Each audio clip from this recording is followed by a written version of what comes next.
he tells the story and he said, I was so mesmerized by that woman.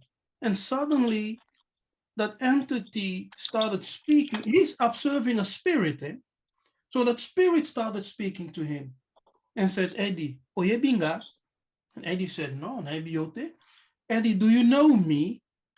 He answers, no, I don't know you. Who are you? Oh, moye bingate.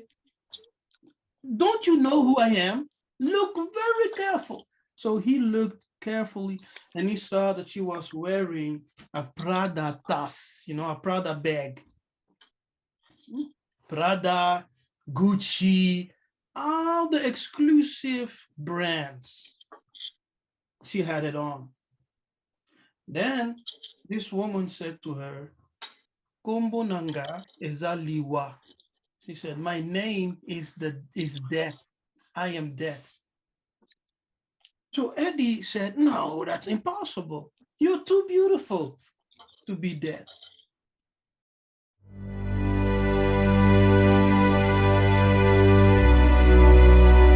Salama Bena Zulu Bena Congo.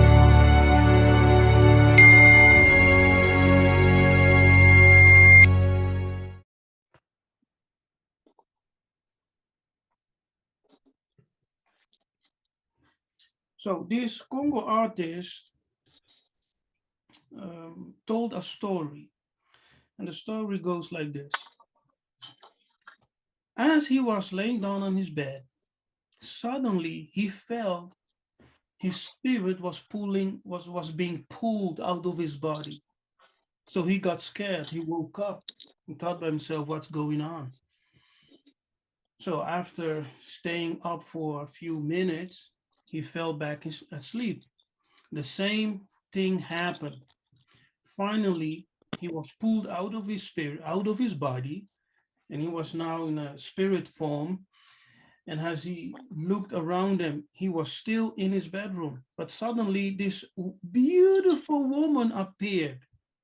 Yes, a beautiful Congolese woman appeared before him, and he was looking at her. She was very beautiful build, like they say the Coca-Cola bottle, right?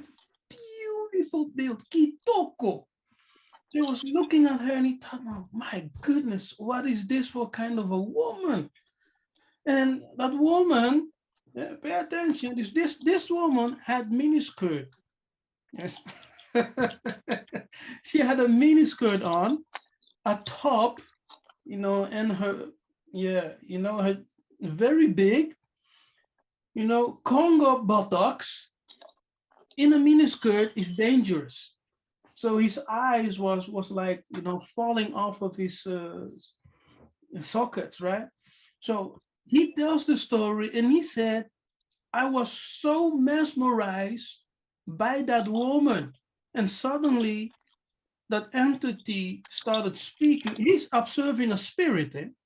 So that spirit started speaking to him and said, Eddie, oye binga. And Eddie said, no, Nebiote. Eddie, do you know me? He answers, no, I don't know you. Who are you? Oh, moye bingate. Don't you know who I am? Look very careful. So he looked carefully and he saw that she was wearing a Prada tas, a Prada bag. Prada, Gucci, all the exclusive brands. She had it on. Then this woman said to her, Kombo Nanga Ezaliwa. She said, my name is death. I am death. So Eddie said, no, that's impossible. You're too beautiful to be dead. She said, no, I am dead. Nazaliwa, I am dead. I am not like they protein, this skeleton with this, with this thing. How do you call it in English? A pitchfork. Yes, Pitchfork. pitchfork, right. She said, I'm not like that. I'm a beautiful woman. and by my beauty I seduce men. So as I was reading that story in the museum, what came into my mind was the scriptures in Proverbs, right? Because death in Proverbs is described as a woman, right? I was like, wow, it's something else, that Eddie experienced something. All right. Now, the Bantu philosophy of death teaches that it is closely allied with sleep. Exactly what we see also in the Bible. Those who know the Bible, those who study the Bible, see the exact same thing, especially when you read the letters of Paul. Paul will always give us the analogy that when someone dies, he is sleeping, yes, and he just needs to be awakened. So in the Bantu philosophy, death is closely allied with sleep.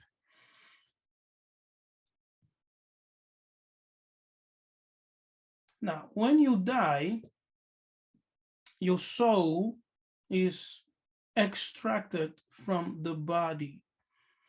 When you sleep, your soul can also travel outside of the body without injuring the body. See, that's why in Bantu philosophy, sleep and death are kind of the same. Yes. When you sleep, we can say one is temporarily dead. But when you die, you sleep the eternal sleep. Not your soul, but your body.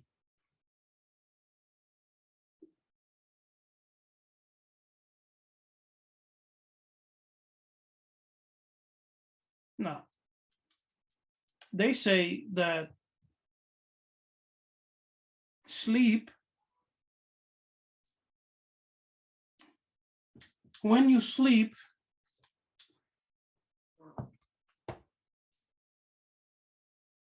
your body goes into a rest mode, right? But your spirit remains awake. See? So someone who is highly trained in spirit can be sleeping, but still be very well aware of his surrounding. And that's why in Congo they say, Anganga never sleeps. It's great, eh? So Anganga never sleeps. So you can enter into a priest house, for example, and he say, he maybe go and lie down and sleep. You know, you can hear him snoring, everything. But when he wakes up, he knows exactly what you have done. There is a scripture in the book of Proverbs that say, is it Proverbs? No, it's Songs of Songs. Yes, I went to sleep, but my spirit was awakened. Yeah, something like that. I went to sleep, but my spirit was awakened. That's what we're talking about. So the Bantu philosophy of death teaches that it is closely allied with sleep because it extracts the soul, but without injuring the body. It is a natural form of death-inducing temporary unconsciousness and does not affect either mental or bodily activity. This is the brother sleep. So we have death, we have sleep. When you die, it means that your activity on the earth has come to an end. But when you sleep, that end of your activity is only temporarily. Physical death is forever, right? Unless someone rejuvenates your body in biblical terms, resurrect your physical body, so that you can continue your physical life on the earth. So we have temporal death, which is sleep, yes, and we have eternal death, which is death. Kufa, liwa. Now, kufa is also in the Bible. Yes, let me share my screen for a moment. I will give you the Hebrew word.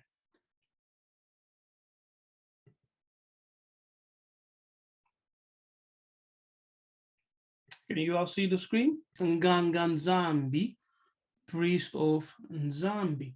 Now look how, when we parse this word, nga,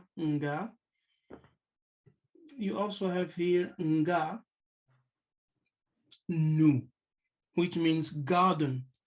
So by parsing this word, nganga, you can clearly see that the first priest was the man in the garden.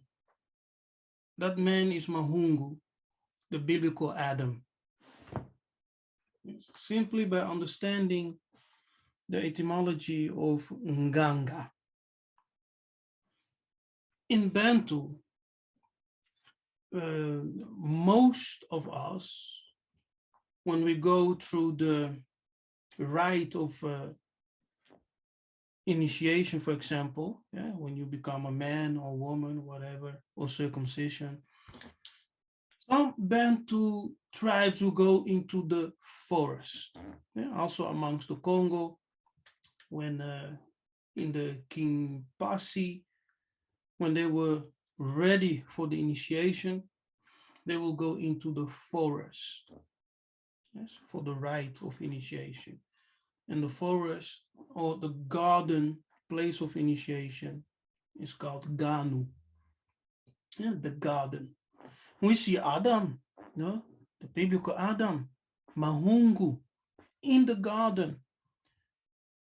The Bible tells us that Tatanzambe created Adam from the dust of the earth, which is the red sand, what they call Adamu. It's the red sand. It's the black man. Red sand is all over Africa, right?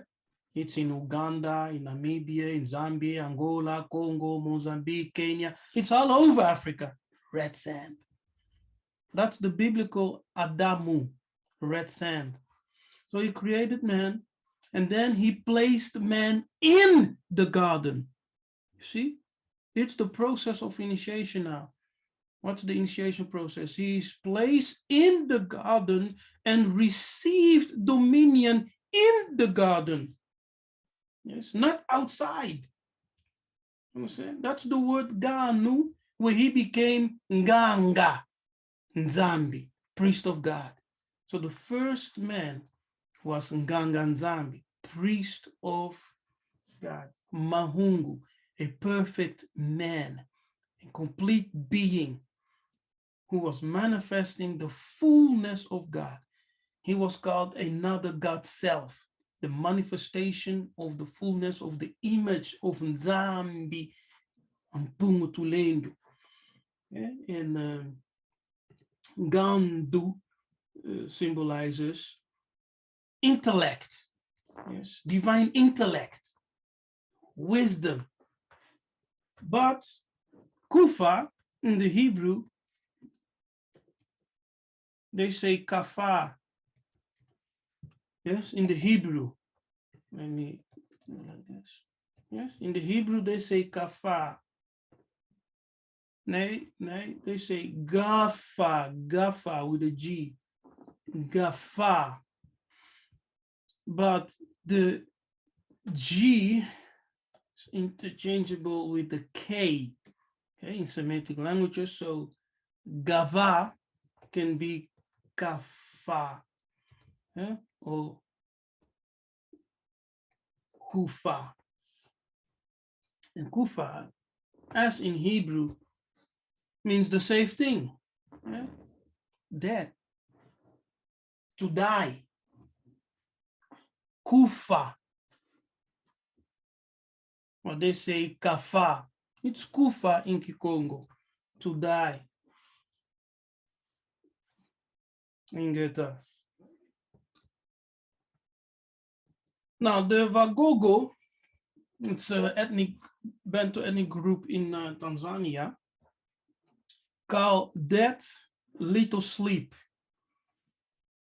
Yes, they call that kufa, little sleep. Wait a minute. How many people here know the word kufa, by the way? It's the same word we use in Luganda and in all the Bantu tribes in Uganda. Kufa or kufa, like that. Kufa or kufa. And Lindy? Yes. In my language. You're muted, Lindy. Unmute yourself. Yeah, it's the same thing in Zimbabwe. When someone dies, we say afa. We can say kufa, just meaning death. So that's the same word we use when someone dies. All right. Yeah. Brother Silverback, you will say something? Yes, it's the same. It's the same. It's the same thing. Eh? Yeah. Yeah. Kufa, death, kufa, to die. So it comes from the, it corresponds with the Hebrew gafa, gafa, kafa, kufa, having the same definition: to die, to expire, to breathe out the last breath. And so, what was I saying? Yes, so the Wagogo from Tanzania called that a sleep. Yes, and sleep, little death. And it corresponds perfectly with the Bible, because this is actually a biblical terminology. So when we go to Luke 8, you see, so the Bible is truly Bantu. Don't be fooled. They just took Bantu theology, philosophy, wisdom, spirituality, and repackaged it for themselves. Yes. And all wept and bewailed her. But he said, weep not. She is not dead, but sleepeth. You see? So we have been reading this scripture, hearing a pastor read the scripture, quote the scripture. But now we understand where it comes from, because amongst the Bantu, yes, that kufa, liwa, is called a sleep. It's the eternal sleep, not for your soul, but for your body. Yes, and your body undergoes daily resurrection, because when you go to sleep, you're practicing being dead. Yeah? So you're rehearsing your death and burial. So you know when you cover yourself with a blanket, a kufi, and in the morning you resurrect, you come back alive. So we die daily, we resurrect daily. Now, death itself is the eternal sleep, and sleep is the temporal death. So even when we sleep, therefore, we can travel, our soul can travel and enter into the realms of dreams, in the realms what they call limbo. That's the in-between realm when you can reconnect with angels, yes, where you can connect with holy ancestors. You can meet up, it's the meeting point, so to say. And you can even go beyond that limbo dimension and enter into the realms of the Bankulu, Balongo. Beyond the Kalunga, beyond the door, the crossroads that separate the physical and the spiritual realm. It can all happen in the temporal experience of death, which we call sleep. So your soul experiences the liberty from the body when you sleep, and it can travel and return. See? Now, Dr. Luca said in one of our conversations, he said, one who has trained his spirit, yes, and has gained a certain level of sanctification, he can even command his travels. He can say, for example, I'm going to sleep and I will visit Silverback Congo. Yeah? So he will go to sleep, but as he sleeps, his soul now comes out of his body and he travels in a super speed, right? Because in spirit you travel by the speed of thought, right? So, poof, and you're there in the house of Silverback Congo. So I will observe him, see what he's doing, you know. And if he's sensible, he will sense from, hey, someone is here. If not, he was just being doing his business. And then when he comes into church, I will start prophesying. I will say, I was in your house, you were doing this, and you were doing this. And you in your ignorance, you will be like, oh, go deeper, Papa. Go deeper, Papa. But not realizing those people are doing sorcery. And it's the prophecy we see. And it is the kind of prophecy we see amongst people like Hubert Angel, you know, and his little brother, Major One, you know, people like that.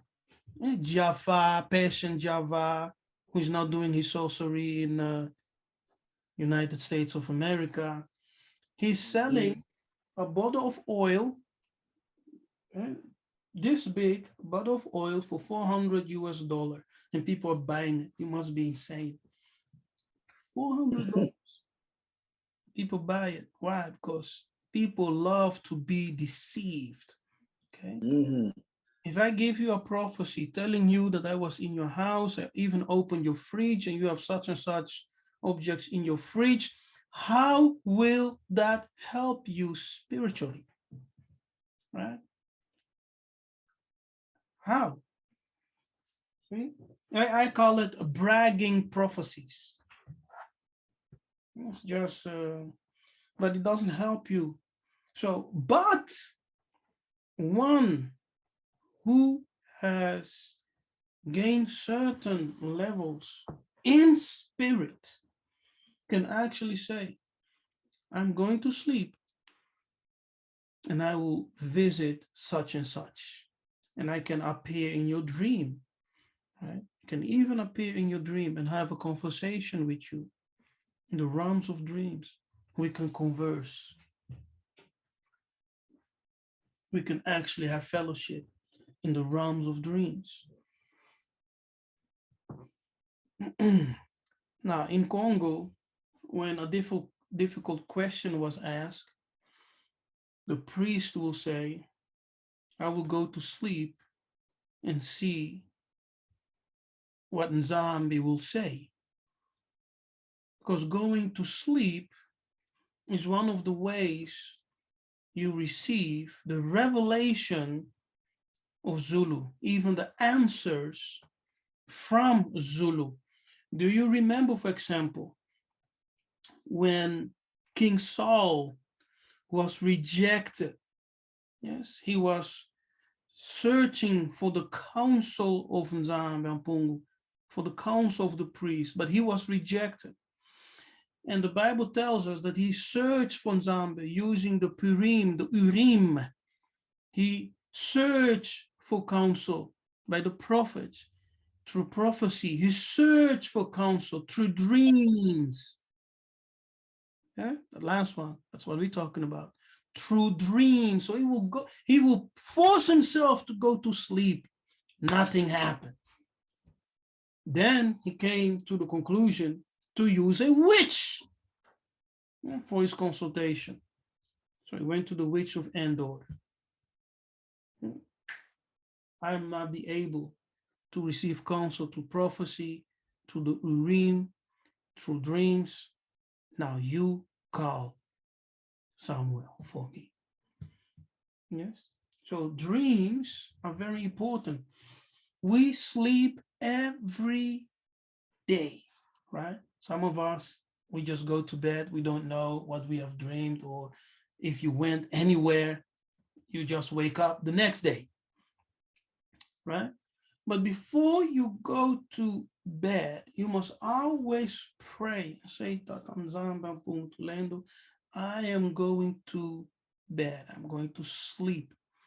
In my sleep, let my soul enter into the realms of the holy ones, or may the councils of Zulu visit me. Yes, always pray for divine visitations, solutions, revelations to come to you when you go to sleep.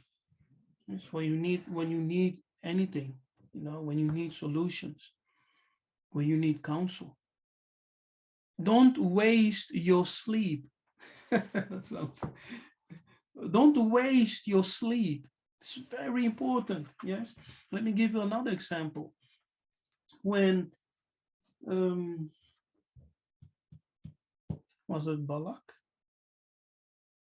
When Balak, right, wanted to curse the Solele, he went through this prophet, sorcerer. What is he? He went to Biliam, right? And he gave Biliam a lot of gold and bribery, actually. And he said, curse these people for me. Look, I will make you a rich man. Biliam said, okay, allow me to go to sleep first. See, that's the story. He told him, wait a minute, let me go to sleep first and let me hear of what Nzambi has to say for these people. If it's good, it's nothing I can do. But if it's bad, I can curse them. So he went to sleep. And in his sleep, he was visited, right? Because he went sleeping with an intent. Yes. Intentionally, he went to sleep. It was not like, oh, I'm tired, I'm going to sleep, casual. No. He going to sleep had a purpose. So he slept an intentional sleep. It's a meditative sleep. Mm-hmm. Exactly. So as he went to sleep, he had the questions in his mind. So as he slept, he entered into the realm of dreams. The Most High, Maleki Makongo, said to him, you will not curse these people because I have blessed them. So he woke up the next day and told the messengers of Balak, I cannot curse what the Most High has blessed. Sorry. And we know the story, right? Balak was not pleased with the answer, and he said, listen, I will make you a rich man. Is there nothing we can do? I want to curse these people, man.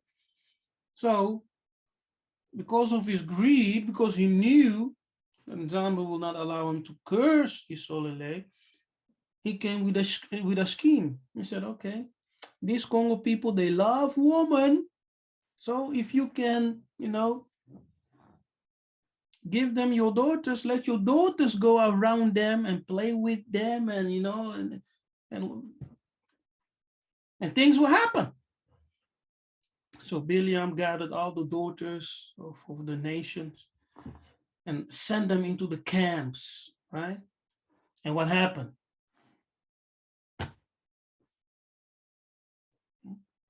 You know what happened? So Congo man and boys and men, They lost their mind. They were like, ooh, mwasiki toko boyawa. You beautiful woman, come here. And as they allowed sin in the camp, the judgment of the Most High entered. See? So sleep is not just you resting your body, right? Because if your body doesn't rest, you will get problems. But sleep also. That was called the story is called Baal Peor, and that's when after they were invited, they got them drunk, the Israelite men drunk, had them sleep with their daughters and their wives, food offered to idols, because he said that if you do this, then the Most High himself will curse them. And that continues on even until today with the promiscuity and sexual immorality, keeping us under the curses, because the enemy knows that when we're involved in that type of lifestyle, that the Most High will never bless that kind of thing. So that was called the curse of Baal Peor. And several thousands, if I remember the number, I think it was something like 25,000 was killed in the camp just to cleanse the camp of that curse. That's right.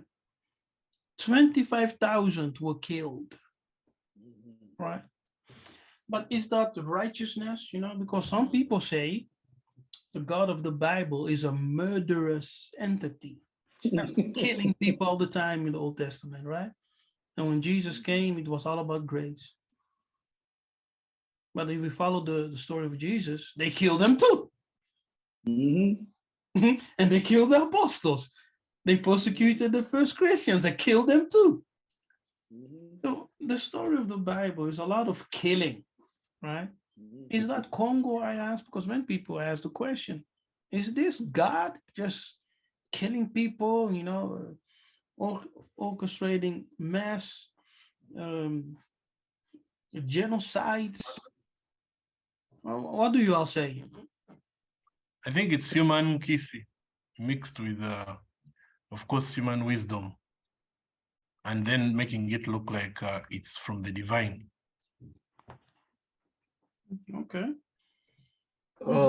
We tend to forget that the Most High is also a consuming fire. And, I think it's Christianity that came with this thing that God loves everybody, but the Bible itself tells you that Jacob have I loved, Esau have I hated. So the image that's given to us by Christianity of this benevolent, loving, all this sunshine and rainbows is not the Elimo of the Bible, because he also says he is an Elimo of judgment. Look what he did to our people because of our wicked ways. We went through some of the worst times and sustained some of the most horrific things that he allowed to happen because of our wickedness. So you can't put him in that box and say, yes, he's a loving, forgiving, patient, and all of that. He's all of that. But he's also, when he gets angry, he's an all-consuming fire. So let's not forget that. Even Yiseka'yah said, don't think that I've come to bring peace into the world, but I've come to bring a sword. I've come to set at variance, fathers against sons and sons against mothers against daughters and all that type of thing. So we have to get the images that the Kadia Pemba put into our minds about who the Most High is, and understand that, yes, he has that side of himself, but he also has another side that we have to be careful of, because we can bring that side of judgment. That's why he said it's better to fall on the rock than the rock to fall on you. I want to add what our elder says. Yes, he's a consuming fire, is a purifier, a fire that purifies. So it's not the same. It's not a fire that burns with wickedness, but it's a fire that purifies. So if you come, when the scripture, when Moses approached the Father, it says to remove your feet. So there's a distinction between purity, holiness, and desecration, wickedness. Okay, so the devil knows that the Father is pure. He wants to stain his kids. He wants to mock his kids. That's what the devil does. Can I just add something? Yes. I believe there are, when we're talking about the structure of heaven, if you remember, this is where we talk about potential creators and manifest creators. Now I believe that the rule of consequences always applies in almost every situation, because usually when he says, I give you life and I give you death, he also tells you the consequences of what happens when you take a certain path, you know what the consequences that are going to follow. Same thing applies with Isaiah 45:7. He talks about, I create light and I create darkness. I think in there he's trying to tell you that you have the potential to fall into a certain state if you make a certain wrong choice. In other words, certain consequences have got to follow. So because I believe that Tanzam is outside the affairs of men, so calling him a destroyer, or as one who punishes for those who don't obey him, I think it's a question of down to the potentialities of what may happen to us if we take certain decisions. Yeah. And to add to that, my brother, is that there's a scripture that said that he did not create death, but sin pulled death into this realm. So we have to understand that in the presence of a pure and a righteous God, that anything that is corrupt or perverted in the light of that is holiness, is going to have consequences, like you said. So I just wanted to add that, because some people will say, well, if he's such a good God, why would he allow people to die? Why would he allow all of this evil in the earth? But once again, you know, it's sin that pulled all of these things into the earth realm. Exactly, I totally agree. The sad part is our people, they don't recognize sin anymore. So therefore, they don't know when judgment is at their doorstep. They have no idea. They continue to sin. So it's important for our people to understand that judgment has begun. It is at the door. It is at the doorstep. But they must know who they are. And once they know who they are, they'll know that intimacy that we have with our Father. So how is the awakening in the States? Are there a lot of people coming to the recognition of their Bantu heritage, or because I have this idea that the majority is still sticking with the Hebrew Israelite theology and way of life, right? Yeah, there are some who are beginning to embrace their Bantu heritage, but then there's still a lot of others who are trying to hold on to Christianity in one hand and their Israelite identity in another, and trying to merge the two concepts together, which in some cases it might be okay for some people, but in other cases it's not, because then you begin to mix ideology and not fully understand what the spirituality of our ancestors is all about. Because to me, in my personal experience in Christianity for over 40 years, I found that it suppresses our spiritual abilities. And until we're clear about our identity and begin to go back and to study the ways of our ancestors, then it begins to awaken certain things within us. Because the Most High, as the scripture says, it was not given to the Mundele, the mysteries of the kingdom. That was given to the Bantu people, his chosen people. And so in order to really get the full benefit of what is being given to us in the scripture, as well as the promises, we have to embrace our identity and put away, because that's why we're still, the Easter holiday is coming up. And already people who say they know we're the Israelites, they're still participating in these pagan holidays. So that mixture and that blending is what I see happening with a lot of the Hebrews. And I don't know how effective that's going to be in the restoration of our spirituality. I also want to add something to, hello everyone, Montando, as far as where specifically the Bantus in America have progressed into the understanding and awakening of the Bantu awakening. What I see is what's happening is, recently and biblically, we have the 400-year slavery has ended. And basically, it's just like the major event with George Floyd that happened in our country helped us to understand, as Black people in America, that we are still being persecuted. The problem is, I think, for a lot of Blacks in America is we no longer want to be Christian, but the most important thing, or the thing that's most talked about in the news, is the Hebrew awakening. So Black people are starting to research that. So it's like, I think it's a process. We are stiff. We have always been. We became a stiff-necked people, and it's very difficult for us to change our belief system. So for some who are more open, they're more open to the Bantu awakening, especially like what I've learned, because I was Hebrew from myself, and one of my sisters had told me about Nabi, and that's what made me research the videos, and I said, wow, and then it made me believe, because even when I was young, I never really believed in being a Christian, their beliefs, and I just thought it was something, kind of contradictory about it. But that was me, and I'm one of 10. My dad, well, actually, I'm one of 12, but my mom and dad had 10 of us. I'm the only one out of the 10 who believes the way I believe, but I've also been the one that's been more open to different faiths. But as far as what we believe in this country, we're kind of like going backwards. And a major event in our country is this movie that came out, was from Hebrews to Negroes. So now Black people are on that. So now we're learning about that history becoming Hebrews. But then it's going to take another major event for us to go backwards, to follow the breadcrumbs back to our origins, to find out this is who we were before. Now, I do speak to a couple of my Hebrew brothers, and I do tell them about the Bantu awakening.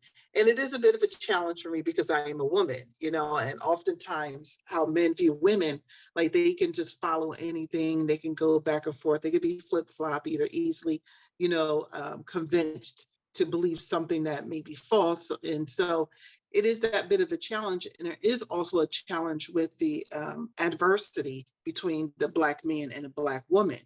So in my circle and the people that I've seen, I'm the only one that believes what I believe. And even the one person, some of the people that I know that may be open to it are still struggling, trying to believe what's being taught to them, but also trying to hold on to their Christian values. But at the same time, saying they're a Hebrew, trying to keep the concept of the new festivals, but then saying they're a Bantu. And for the human mind, especially with there's a lot of mental health issues in this country, people moving so quickly to try to, start something different, it can be a bit taxing on the mind. There's really not too many people to catch them as they're falling. And that's the big disconnect here in our country. So as they choose to, and I think this happens not only in America, but I think just in general, it's very difficult to, okay, fine, I'm not a Christian anymore. What do I do now? There's no pathway.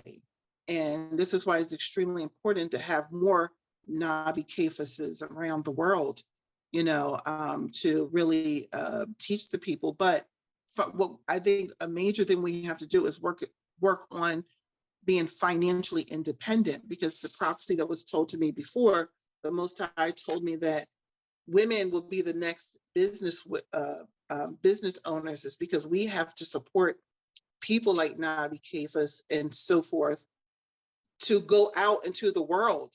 And how are they supposed to be supported if the men are really the one that are supposed to lead?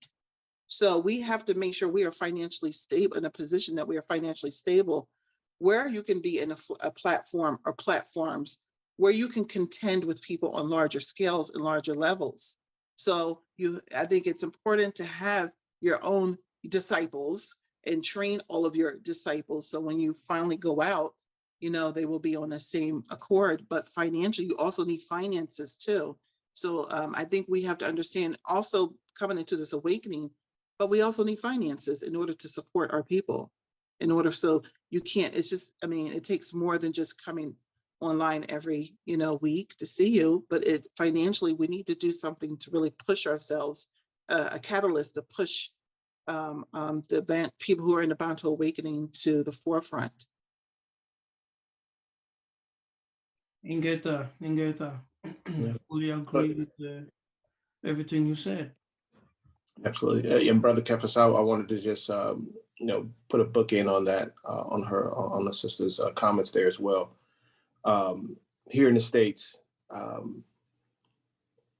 what I see is we're standing up in terms of, and when you look at it biblically, it's through Ezekiel 37, we're standing up. The dry bones are standing up. They're beginning to listen. Unfortunately, we're not breathing with the Spirit yet in a lot of cases. So that's the next phase. When will these dry bones breathe? When will we start to move with the Spirit?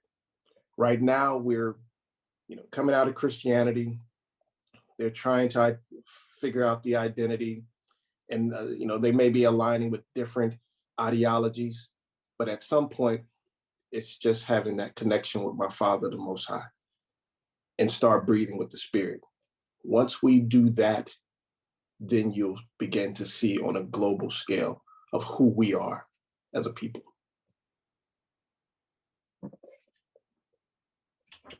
So you guys are on fire. Moto. Yes, I fully agree. See, the Spirit follows after the Logos. The Logos is the revelation, right, of the Most High. Is the revelation of Zulu. So when you receive the Logos, the Spirit follows after. And that's what we need to pray for our people all over the diaspora, even on the continent, to receive the Logos, the word, the revelation of Nzambe and Pungutulendo. You see, even though people on the continent know Nzambe, know the Most High by their Bantu names, most of them, the majority, is completely ignorant, yes, of the power and their own history.